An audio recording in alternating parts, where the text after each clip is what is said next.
what's up in the next part? So I was telling you in the previous part that my ex and I ended up moving to a new apartment. We made a decision to stay together. I decided to not leave him because I had compassion on his pain. At the end of the last apartment, we ended up living together. We had a housewarming. At the housewarming, the sister of the woman that was disturbing the peace in our relationship, she was there, and I believe because of her telling her sister that they have an apartment together, this woman then decided that she's going to become just a pest in the relationship, and she kept on calling my man in the wee hours of the morning, like at funny hours, like at 11, 10, like proper. You don't call anybody's boyfriend, especially when they live with them or husband at that time as a woman. On that day, it's not friendship. Like, it doesn't work like that, right? And this chick kept on calling at funny hours. So one time when he slipped out of bed to talk to her, I was like, this is a new thing. And when he came back, we argued, we fought, and I basically tried to kick him out of the bedroom, and he fought for his right to stay in bed because he was complaining that it's cold, and he's not going to sleep on a leather couch with one little blanket because he needs to get a good night's rest. And we wrestled for like 40 minutes following until we finally fell asleep. But the next morning I told him that pity de lana, right? We're done. I'm still very mad at him, right? And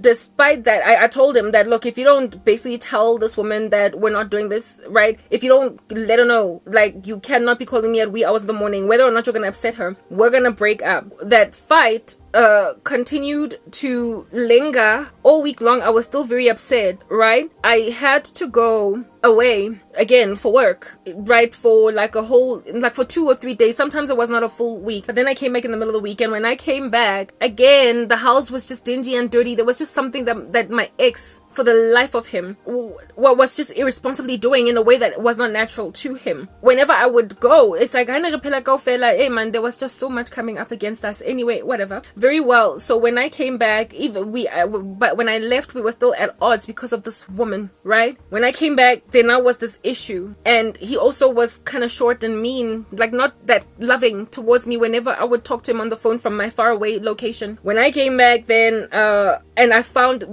when I came back to the apartment, it became clear that he was not living in the apartment for the week that I was gone. The couple of days that I was gone, he was not there. And I was like, where were you? Because I'm pretty sure you were not at your parents, dude. I'm pretty sure you were not at your mom's and dad's because you just missed them. Where were you living during the time when I wasn't here? And I realized that he was busy. What is this? Who's this dude? This friend of his. He was busy sleeping. The friend. And for me, it was like, but this friend of yours, that's where you were cheating on me and whatnot. Why do you keep going there? What's going on? And we would just have these like fights, right? And I would get upset and I would tell him, look, we're not doing this. I don't even want to be together. I don't know what's going on, but we were living together. And at this time, I really wanted it to work. That particular lease lasted just 6 months. It was supposed to be a year, but it lasted 6 months. Had to get out again, and yet again, he came back from wherever it is that he was at, where the silence and the sorrow in the house. He was always the first one to sort of kind of break that ice because he hated it. And there was just so much animosity. I remember one time, I told him, get out, go to your parents' house or whatever, because I need time, or like, I don't want to be together, like, we can't live together, like, this thing is not working out, blah blah blah. We kept on fighting. We just kept on fighting, and he didn't want to leave. Like, every time I was there, go the house, he wanted to be with me, but he was not, there was no reciprocity. He was not catering or loving. And whenever I was gone, he made me feel like good riddance. And sometimes when I was gone, he wouldn't even stay in the house, but go and be with that bad friend. And then, stuff like that. And then there was this woman that he kept on, like, communicating with that I couldn't understand. And we just had so many differences. We could not stop fighting. However, whenever I was around, he wanted to spend time with me. He wanted to be with me. And I was like, dude, you are so torn. You are so ambivalent. You don't know what in the world you want out here in these streets. I know what I want, but you won't give it to me because you're stubborn, you're rebellious, and I bet you refuse to listen to me when I talk. You take advice from your friends after I gave you the same advice, but 2 weeks later you take it from them instead. What's going on? Like, what in the world? So we kept on like having, hey man, I remember one time, again, I was sitting on the couch, I wanted him to get out and leave me alone, and he just kind of stayed there, right? My ex was like, he was very affectionate, he was very touchy-feely. We had this PDA thing that we used to like doing and whatnot. He could never just let me sit in that side of the house and me sit on the other side of the house. When we were sleeping, I never ever woke up just lying there by myself all alone. I would always wake up in his arms and stuff like that, even when we went to bed fighting type thing, right? Like I said, he was very, very affectionate and very touchy-feely. I think his main love language, frankly, was physical touch. He was touchy-feely, like extremely. So he could never just leave me alone. Even when we were fighting,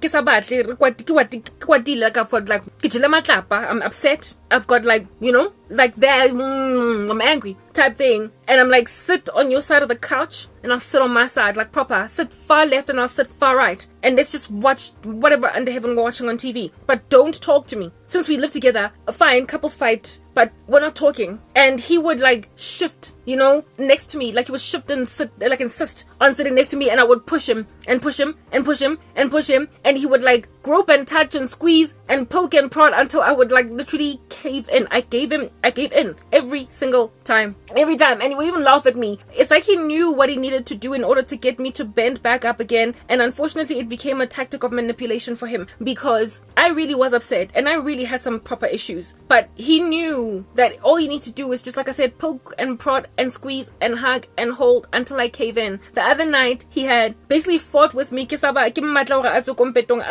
wanting him to get out of bed and sleep on the couch. And he wrestled with me for 40 minutes until I finally slept. And he slept with me in bed and I woke up in his arms. That's how he used to subdue me. He never used to fight with words. He just fought with touch. It was like, my ex used to hug me back into shape, but we never talked about stuff. Like nothing was ever resolved. Like nothing. Okay? So he would do the same thing on the couch when I'm sitting watching TV. I'd be like, just give me space, leave me alone. He never did. He never did. He would like squeeze and poke and prod and move towards me and touch and grope and hug and whatnot until I would just like basically just be wrapped like a burrito in his arms and I just let it go. That's how he used to do things. And while some might think that's romantic, it's toxic. It's toxic because nothing was ever spoken about. Nothing was ever resolved. And the thing that made him rebellious to me, he never really corrected it. He never ever got out from a mode of literally making a fool out of me, where he'd be like, so I'll just listen to her all day long rapping, but I will pretend like I'm in agreement and then go on and do something absolutely different.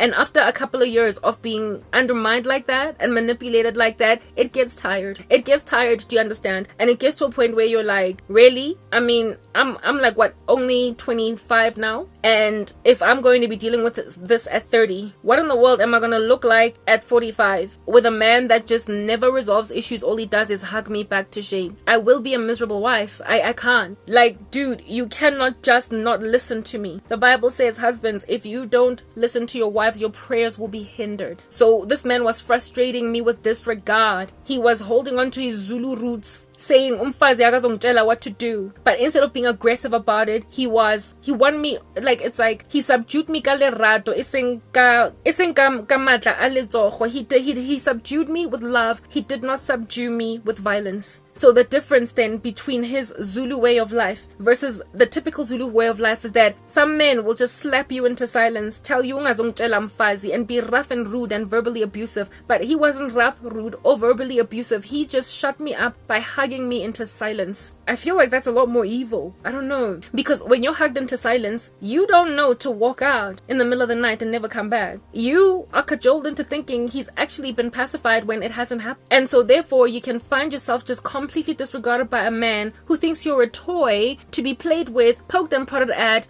squeezed like a teddy bear, but not really taken seriously. And I was a very serious woman. I was a whole thriving career woman whose life ideology, motto, and way of doing things was actually bearing a great deal of fruit for me. And I imagine that it could be beneficial for him, but he was ignoring it altogether. And he was opting to break me perpetually on a loop with bad friends, and then coming back and basically capitalizing on the fact that I was a sucker for how romantic he was. I really was. I'd never been loved like that before by a man, but I also had never been, frankly, just ignored like that. Like, he ignored me in a way that was hard to detect. He ignored me in a very undetectable way. It's like a silent killer, like carbon monoxide. What he was like carbon monoxide. You don't know that it's killing you until you have literally entered into eternity. And that's what this man was doing. His violence, his GBV was not physical. It was weird and warped in other tactics. And it was so cunning and pernicious that I would never have been rescued from that manipulative up and down of my ex unless literally an intervening force that was extraneous of me, outside of me, snatched me from that. Unless Jesus rocked up, I wouldn't have been taken out of that relationship. Unless the Lord came, guys, I was going to be stuck with a man that was going to be psychologically manipulative that way. Unasang mameli. Initially he was, but he wanted to have his bread buttered on both sides, cater to his boys and pride himself in ignoring everything I have to say, and talk with them in a man cave about how it is that he's subduing me, he's handling me, while at the same time making me feel like I am loved. I don't get slapped, I don't get beaten, I don't get spoken down to. If anything, I get spoken very loftily to. I get held when I sleep at night. I wake up still in his arms. I just get loved, but I'm also ignored. What are we doing here? Exactly. What are we doing? Indeed, my ex ended up manifesting some pretty dark stuff later on, but not before I started dreaming. Like, that apartment, I got out of it, right? I dissolved the lease again, and this time around I refused to move in with him. I got my own apartment, and this time around we were now what is this, he was visiting me on the weekends, and that was the establishment that lasted for like a whole year, and it worked until I got born again. Remember, he's moving at a snail's pace, but now he's growing better. That woman that he that used to be a tick, basically a bug, it was at the end of that apartment that he finally put his foot down and was like, look, I would appreciate it if you stopped calling me in the wee hours of the morning. I have a girlfriend, I am with her, I love her, I'm not going anywhere, and I'm gonna be transparent with her every time we talk to each other because I'm your daughter's goddad. So basically he put his foot down with that woman, and she got the point, she got it. So he chose me over that female, and it caused that female to want nothing to do with me. It was only once I was living by myself and my ex was now visiting me that our relationship had some kind of a semblance of peace for the first time in years. And now he was starting to heal. Like, he was starting to be able to be normal with life because he was really struggling with the loss of his brother. And now, like I said, about 3 years had progressed since then, and life was coming back again. His family was starting to recover better. All of them, everybody was doing better, right? It was at this stage then that I started to get pretty much the same boyfriend that I had when we first started out, that was happy now to heed me, listen to me, and things were good for, like I said, 5 seconds. One time we went to go and party at this one restaurant of his friend, and that was the first time after like 4 years of our relationship that I finally met this woman. And I did not meet her because I was introduced to her. She was there and we were there, and she came to him, greeted him, and ignored me and pretended like I wasn't even there. I was like, whoa, you're very immature. You could have greeted in order for you to at least make it clear that, look, you were not even trying to compete, like to vindicate yourself basically, but you're making it clear that you wanted to be a thorn in my relationship. So good riddance. When I saw her, however, I was like, you gave me grief for that lady. Are you serious? How can I say this, guys? I'm not trying to... When I was growing up, there was this female that my cousin knew. My cousin was a little bit forward all over the show with everybody, right? She knew this girl that was a TV presenter, basically. She was a KTV or whatever. She used to have a little stint on KTV, on Mnet, right? She was a plain Jane in the worst way. Like, she was a plain Jane in the worst way. And I remember my cousin coming to me one time when we were watching KTV, talk about it, KTV, sing about it, whatever. And she was like, this girl is my friend. I know her. She goes to this particular high school, right? We were still kids. And she was like, like, proper, that's what my cousin said. She was like, do you see how plain she is? But the guys she dates are the hottest boys in the hood, and they all just dote over her. Could not understand why. Like, that's what my cousin was saying. She was like, this girl draws guys like she's honey and they are bees. All the dudes that we all spaz over, they easily just date her. She dates some of the hottest guys and we don't understand it. I was like, I don't know, maybe it's her personality, I don't know, type establishment thing. When I met this chick, all I could think about was the chick on KTV, talk about it, KTV, sing about it. Remember, my cousin had told me that when we were on the come up, that she had a great body. When I asked her what she looks like, she was like, she's cool, she's got a great body. She was skinny, slender, you know, yeah, that's what she was. She was a slender girl. She had a small frame. She was petite. So maybe that's what made my cousin think she had a great body, because my cousin has always been a big girl. Maybe she envied or coveted was skinny, but I was also skinny. And my cousin used to call me, like, when we were growing up, she was like, I'm the beautiful one and you're the sexy one. I was like, so are you saying I'm not beautiful? Anyway, whatever. So my cousin used to think I was sexy. She used to think that I had a sexy physique. So I think my cousin always equated skinniness with sexiness or beautiful body. Maybe precisely because unale chabinya naga kiss kiss. So yeah, I personally don't think I've got a banging body, but my cousin used to think I was sexy. So I mean, I'm just ordinary. I'm average that way when it comes to my body. So yeah, when I saw this chick, I was like, my cousin then again has always thought everything skinny is hot when it comes to a bod. So this chick was just a petite chick, but in terms of sfatleho, she wasn't ugly, but she also wasn't beautiful. She was just okay. And for me, it was like, really, maybe my vanity was kicking in at this particular point. I was like, I looked at my boyfriend and I was like, that's what you suffered me for, like literally 4 years, 3 years of a relationship for. But then I remembered KTV, talk about it, KTV, sing about it. I remember the girl from high school, from my cousin's sphere of influence when we were all in high school. Onale presente ako KTV. That was a plain Jane. How it is that she used to date some of the hottest boys. And I remember just thinking, oh, maybe this chick got the KTV girl factor, in the sense that there's something about her that causes guys to just stumble all over the show. And it's not about beauty. It is not about anything other than there is a way about her. Lo and behold, well, that's what that's what I was thinking at the time. So you know, when you are sizing a woman up because you're in competition and you are, when my ex was like, hi Pinky, I knew that it was her. And she did not greet me, she just ignored me, following which I then made the obvious conclusion that this is the Pinky. I literally only saw her about 3 to 4 years into our relationship, and I was confused as to why my ex was spazzing so much over her. Why pretty much apparently she was causing all the men in the neighborhood to faint, because she had quite a reputation in that regard. And why she's even able to bang wealthy men. What's going on there? And at the time I was like, she's like the KTV factor. Now that I am in Christ, I know what that KTV factor is. It's a Jezebel spirit. You don't have to be gorgeous as a woman. You do not have to have the most striking eyes, the most striking contours to your body. You don't have to have anything going for you as a woman. All you have to do is pretty much have a spirit. And this spirit it's a succubus, right? Is it a succubus? Is it a succubus? The spirit of the Lord is bringing to my understanding the word succubus, which is the one that afflicts men.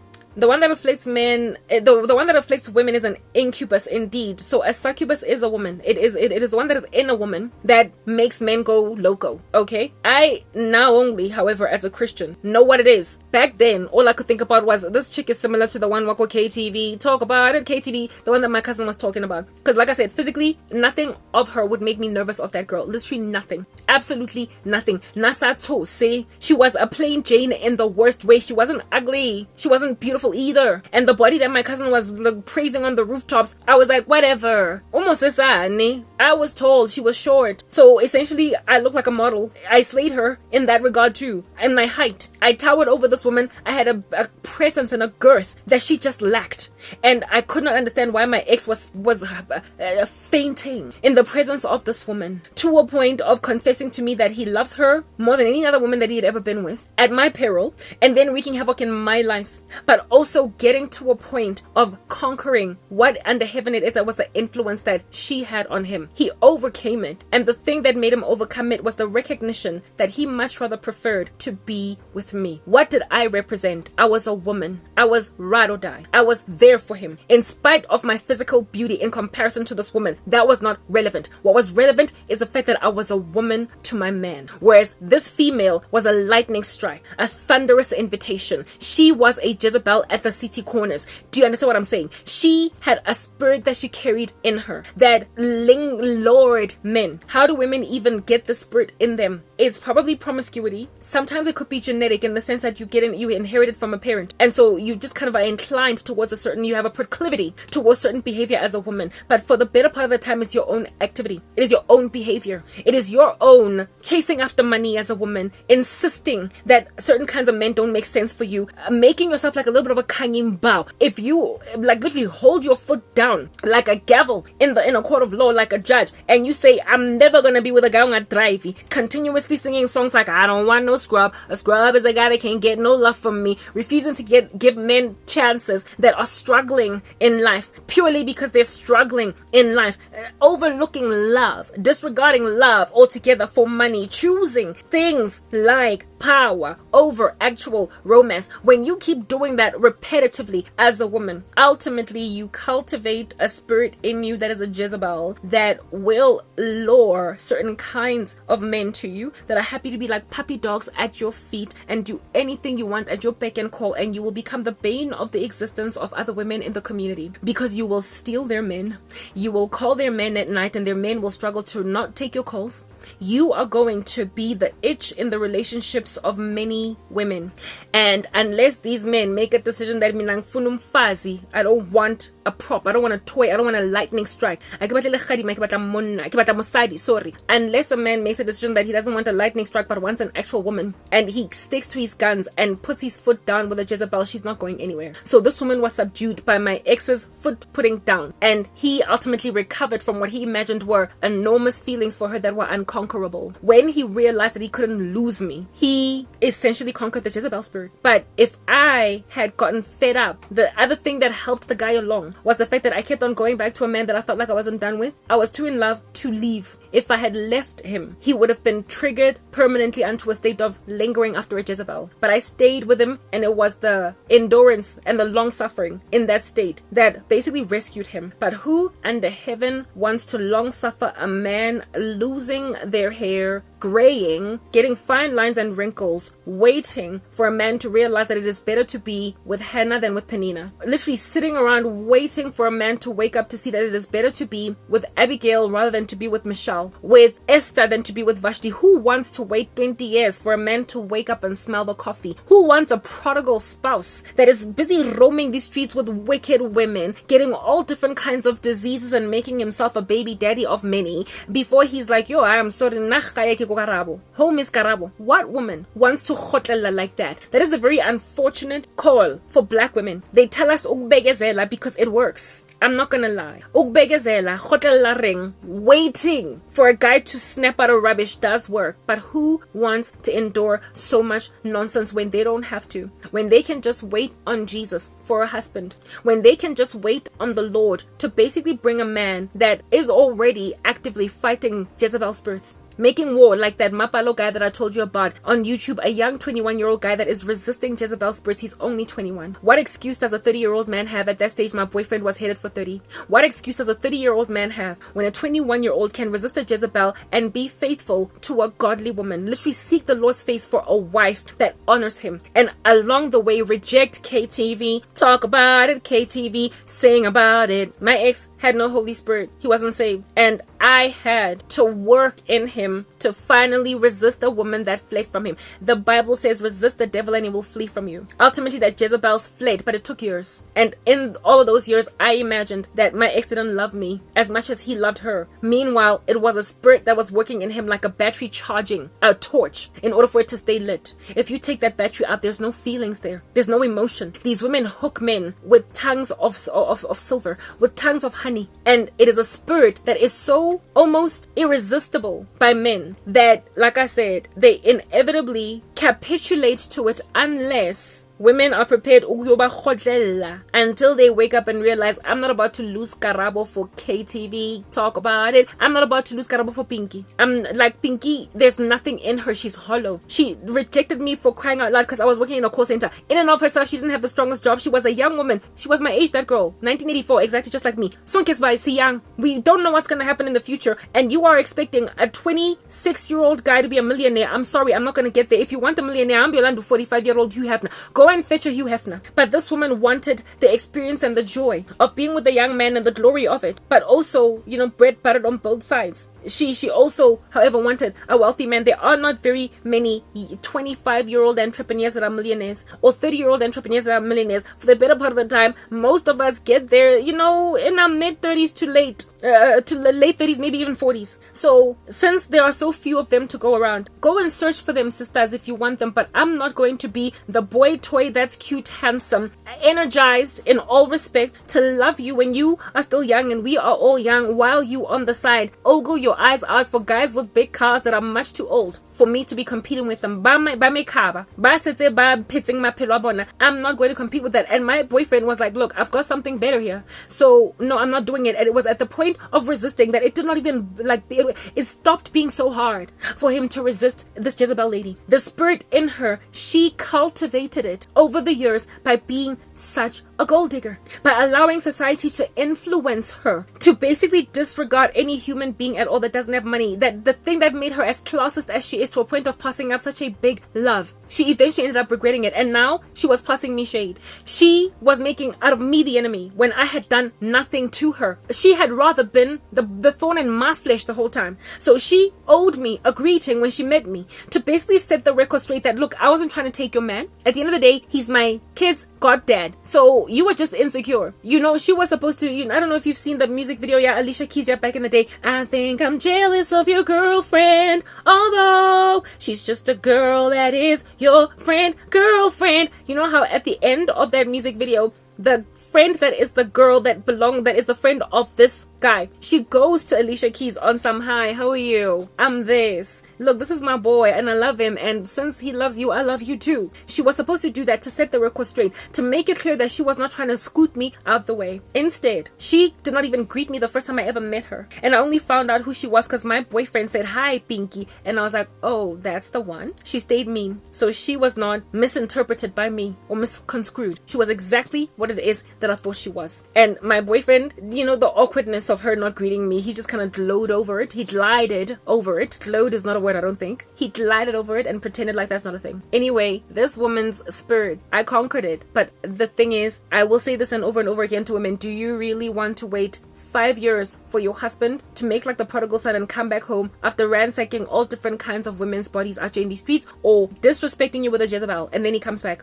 Do you seriously, as a woman, want to be like Taraji P. Henson in the movie Baby Boy? Do you? Who wants that? You know how she's just sitting out it's not Terrell, who's this guy, Tyrese's insanity. He goes and makes another baby with some other woman, and it takes a while for him to finally settle down, get his act together, and then at the end of the movie they are like this little happy family, and she's pregnant with their second baby, and they are married now. Do you seriously want to ukhotlela indoda for that long? Literally, in Christ you don't have to. Men in Christ, first of all, don't take 10 years to propose marriage to a woman, because they know that lust can wreak havoc in your body. Secondly, men in Christ flee from Jezebel. They flee from bad women, so you won't have to worry about one calling him at 2 a.m. in the morning and him slipping out of bed to take the call. They will very frankly tell him, look, you can't be calling me. I saw your missed call at 2 a.m. in the morning. I got a wife. You don't get to do that. Please don't disturb the peace in my marriage. They will never ever give insecurities to their wives. I had to ride out my ex's insanity until he finally severed this chick, and she was never able to come up for air again after that, therefore validating that this man did not love this woman more than me. He was under literally a spell of a woman that was operating in a particular spirit. A succubus spirit had sucked him in, and he was only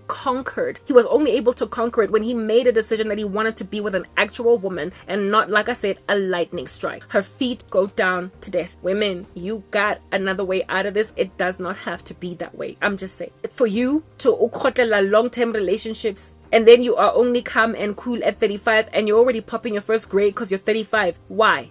At just 35, why? There is no need. Jesus gives literally the 10 amount of instant gratification, but only after a great amount of delayed gratification. You are patient, you wait for a season, and what comes beautifully, nicely wrapped, pressed down, shaking together, and running over. Neither eye has seen nor ear has heard the things which God has prepared for those who wait for him. And so you are not going to believe the guy that ultimately comes along. That that is if the Lord does not rapture the church. So properly and thoroughly, like, stop settling. When I was living by myself and my boyfriend was now visiting me, it was at that stage when he realized that because I messed up 2 other times with my woman, now she doesn't even want to consider the prospect of living with me. And that's only then when he decided to get his act together. But by then, he was already dabbling with the darkness. Remember that guy that told him a very powerful man is going to give him a run for his money? Remember, I also confessed to my ex that I basically made out with another guy during a breakup of ours. Remember, what is this? His friends, his dad was busy telling him, this woman is too strong. One day she's going to leave you. His dad constantly kept on telling him, one day she's going to leave you once she gets her degree and is very strong in her career for a guy that has more than you. Like, he kept on getting counseled by people all over the show that were messed up men in particular. That I'm going to do things that I never would have done to my boyfriend. I never would have done that. Literally, I was accused and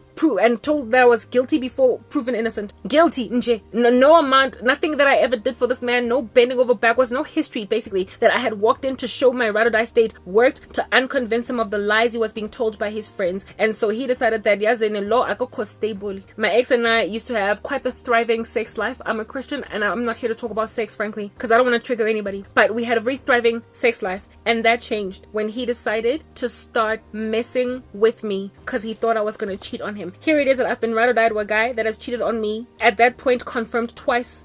Other times I was not aware of. I am at this stage very faithful to this rando, and then it ain't broke, he tried to fix it. He not only cast a spell on me to never leave him, but I believe he did something to me down there so that I will never sleep with another guy again. I never would have even thought to cheat on my ex and therefore ransack myself with multiple male parts in my body. It was disgusting for me for that to even be a thing. I never would have done it, but just his insecurity alone caused him to afflict me down there. I started getting dreams of very dark nature in that relationship. I wasn't saved yet, and yet I got dreams of me being in a sea of snakes while he was looking over, and when I cried out for help, for him to save me in where I was trapped in this environment, he just looked at me and walked away in the dream. I was sleeping next to him that day when I had that dream, and I told him the dream that I had, and he rebuffed me. He snubbed me. He basically just silenced it. He was like, he didn't even want to hear what I had to say. He was now doing to me that which his boy's girl was doing to him. Anzamuloy. My ex messed with our sex because I went from having no pain at all and no issues in that area to not only it being very uncomfortable and painful just after one round, essentially, but my period. There was a time when I was on my period for a whole month, non-stop, and I kept going to the guy. I went to 2 different gynecologists. I went to 3 different gynecologists. The first one could not find out what was wrong with me. The second one tried to do surgery on me that was unnecessary.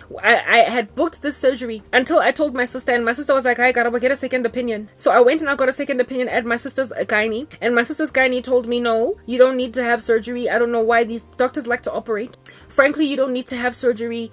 Just let this thing ride itself out. She also didn't know what it was. She did not know why I was bleeding for an entire month. She did a scan on my uterus. Is it a uterus? Or whatever, that area. And she identified what she said was cysts in there that would come out. But ovarian cysts don't cause a woman to bleed for a month. And she said that they will come out on their own. Like during your period, you didn't even have to come and see me. You just needed to just kind of bleed it out. Guys, I was on my period for an entire month. And from that stage, sex started to hurt in a way that it never hurt before. So much so did sex hurt with my boyfriend after just one session, okay? That when I finally repented and gave my life to Jesus, and so I stopped fornicating, one of the things that I took to God in prayer was for him to restore me sexually, because sex with my ex in like our last year of the relationship was painful in a way that it was never painful. Literally 4 years, all 4 years, like all that time, everything was hunky-dory. We could like go and go and go all day, all night, and I would feel no issues. And then all of a sudden in our 4th year, our very last year of that relationship, I started to burn after just one session. When I would go and pee, it would burn. I could never ever go another round. Like literally, I would go once and then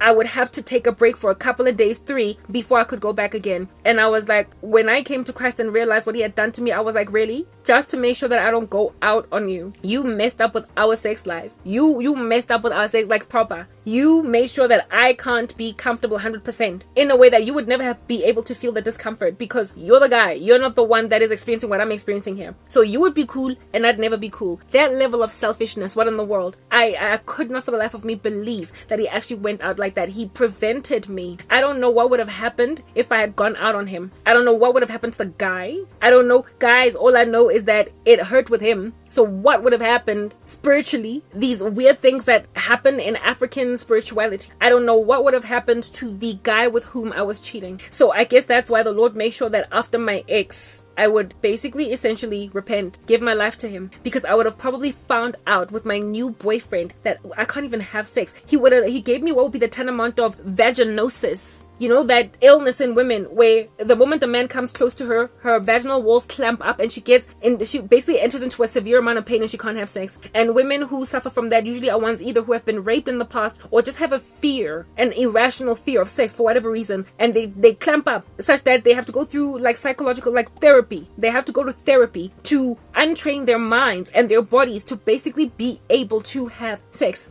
One case I read about in Cosmopolitan magazine of a woman who was married for 4 years before she had sex with her husband for the first time, because she was raped as a kid and never had sex ever since then until she got married. And 4 years into the relationship with her husband, marriage, she could not have sex with him because every time he got close to her, she would clamp up and it would be so painful and so unbearable that they'd have to stop. So I likely might have gotten something like that with my, goodness gracious, with a new guy. Like I would have probably experienced an issue of that nature if I didn't give my life to Jesus, because that's what witchcraft does. He messed with our sexual relations. Thank God I repented after him, because Lord knows what would have happened if I didn't. God called me out from that darkness because my ex-boyfriend and his insecurity and his own mistakes that he made, a man that started out such a doting guy, turned out that kind of monster to mess with a woman's biology like that. Not only did I get those dreams about him basically leaving me in a sea of snakes, I had the issue with the sex, and at the very end of the relationship, like the thing that finally caused us to break up, he over and above all these other issues. Remember, the last year was somewhat hunky-dory until the very tail end. That's when he also then, his personality changed. He got arrogant. He became mean. He became ill-spirited. He was pompous because finally now he was no longer struggling materially. He had gotten a car and his business was kicking off and he was starting to be a man with money, and so this time around he felt like he didn't need to beg me. So he got rude, and that was the final straw for me. Let's go into the next part. Hopefully it's either the last or the second last part.